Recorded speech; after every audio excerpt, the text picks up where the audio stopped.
Hello guys, তোমরা সবাই কেমন আছো? আর আশা করছি সবাই সকলে খুব ভালো আছো। আর আমার একটা নতুন ব্লগে সব বন্ধুদেরকে স্বাগত জানাই। আর আমার ব্লগটা দেখো সকাল থেকেই শুরু করলাম। সকাল বলবো না, খুব একটা মোটামুটি বেলাই হয়ে গেল। আর চলে যাবো দোকানে বন্ধুরা, কাজটা সেরেই বাড়ির। তো এইদিকে দেখো বিছানা ঝেড়ে নিয়েছি, বাসি বিছানা। আর চাদরটা ভাবছি পাল্টে দিলাম, এই যে। আর ছেলে কী করছে বলো তো? এই যে দেখতেই পাচ্ছ, ছেলে বসে বসে কিন্তু ফল খাচ্ছে। তো ছেলেকে ওইদিকে ফলটা খাওয়াতে বসে কী বলো তো, দোকানে যাওয়ার আগে ছেলের ফলটা খাইয়ে দিই, তাহলে মা কী বলো তো তারপর টিফিনটা আর কি একটু রুটি ফুটি খেলে খাইয়ে দেয়। তারপরে তো আবার 10টার সময় স্কুলে দিয়ে আসার ব্যাপার থাকে। আর এমনিও স্কুলেও একটু ফল দিয়ে দিই, টিফিনেতে খাইয়ে দেয় দিদিমণিরা। তো এই হয়েছে ব্যাপার বন্ধুরা। চলো বিছানা ঝেড়ে নিয়ে চলো এবার বেরিয়ে পড়বো রেডি হয়ে আমি। আর তোমরা সাথে থাকো আর দেখতে থাকো। বড় করে কিন্তু খুব একটা ব্লগটা করে নিই, আর কেউ স্কিপ করে দেখবে না, পুরো ব্লগটা দেখো। আশা করছি তোমাদের সকলের খুব ভালো লাগবে। তো এই যে দেখো আমার ছেলে ফল খাচ্ছে, যেটা বললাম। আর এদিকে আমার সব পরিষ্কার করা হয়ে গেছে। সকালে তো সব কিছু দেখতে পাচ্ছ ফিটফাট গুছিয়ে একদম চলে যায় পরিষ্কার করে। আর তারপরে কী হয় বলো তোমরা, এসে দেখি সেই আবার একই অবস্থা। এই যে ছেলের জন্য পুরো ঘেটে সব কিছু একসাকার করে দেয়। আর বাইরেটাও দেখো আমি কি সুন্দর পুজো দিয়েছি, বোনের বাড়ি থেকে ফুল এনেছিলাম, দেখতে পেলে। তো সেই ফুলগুলো দুদিন ধরে আমি অনেক 1 প্যাকেট মতন ফুল দিয়েছিলো। তো সেই ফুলগুলো দিয়ে এই যে দুদিন আমার পুজো দেওয়া হয়ে গেল ঠাকুরকে। আর আমার চান ফান তো হয়েই গেছে। আর এইদিকে চলো বেরোবো। আর ছেলে দেখো আমার বেরোনোর আগে বেরিয়ে গেছিলো। আর আমি কিন্তু দোকান থেকে চলে এসেছি বন্ধুরা অনেকক্ষণ, সেটা তোমাদের দেখানো হয়নি। আর এসেই দেখছি এই যে দেখো মা দেখলাম বাজার করছে। আর তার আগে প্রিয় কিন্তু মায়ের সাথে একটু ঘুরতে বেরিয়েছিল, জামা প্যান্ট দেখতেই পাচ্ছ পরেছিল।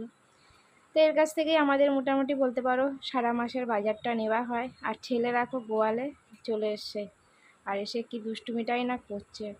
তো চলো বন্ধুরা, ছেলেকে এখন চান টান করাবো। আর সামনে এসে দেখাচ্ছি না একবারে দুপুরবেলা এই যে দেখো খাওয়া দাওয়া সেরে একদম চলে আসলাম সামনেতে। আর চুলটা না ভীষণ একদম কেমন একটা আঠা আঠা মতন হয়ে যাচ্ছে, শ্যাম্পু করাই হচ্ছে না, চুলে সময় পাচ্ছি না একদম। আর চুলটার একদমই যত্ন করতে পারছি না। তো যাই হোক, দেখা যাক কবে কিরম সময় পেলে সেভাবে চুলটা শ্যাম্পু করব। তো চলে এসেছি বন্ধুরা, এই যে একটু তরমুজ খাবো ভাবছি। তো একটু ঘোরাঘুরি করলাম ভাতটা খেয়ে। আর প্রিয়র পাপা ও ঘরে আছে, তো তরমুজ খাবে। তো সেই জন্য একটু দেখো তরমুজ কেটে নিয়ে যাচ্ছি।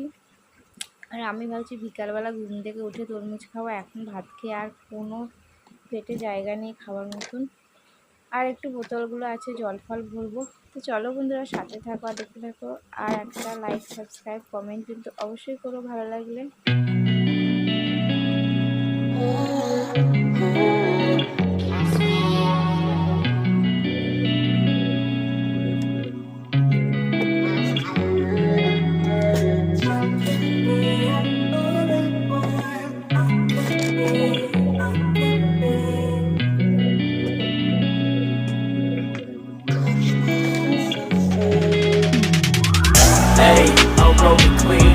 জলের বোতলগুলো দেখো আমি ভরে রেখে দিয়েছিলাম, আর সব গিয়ে চলো ঘরে রেখে আসছি।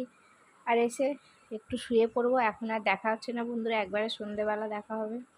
তো চলে এসেছি অনেকক্ষণ রান্নাঘরে, অনেকক্ষণ বিকালবেলা। তো বাসন কুসন মাজা ধোয়া সব করে, আর ছেড়ে দেখতে পাচ্ছ একটু কাটাকাটি করছিল।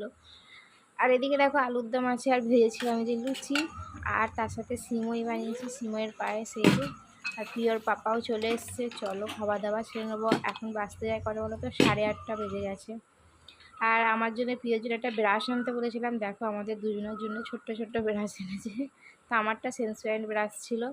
আর এনেছিল একটা বড় কর্নেটো আইসক্রিম প্রিয়র জন্যে।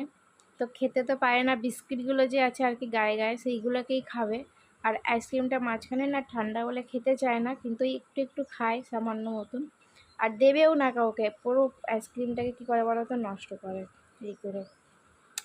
তো চলো বন্ধুরা, বড় ব্লগটা করলাম না, এখানেই ব্লগটা শেষ করছি। আর বড় বেশি ব্লগ করলাম না, ভিডিওটা তোমাদের দেখতে হয়তো মনে হয় খুব অসুবিধা হবে বড় থাকলে, সেই কারণে ছোট্ট করে ব্লগটা করেছি। আর সাথে থাকো আর দেখতে থাকো তোমরা। এখানেই শেষ করলাম। আগামীকাল আবার একটা নতুন ব্লগ ভিডিও নিয়ে তোমাদের সামনে আবার আসছি। আর আজকের মতন রাত্রির জন্য শুভরাত্রি সব বন্ধুদের, সকল বন্ধুদের আমার। আর অতি অবশ্যই সাবধানে থেকো সবাই। চলো বন্ধুরা, এখানে ব্লগটা শেষ করলাম আমি এখন।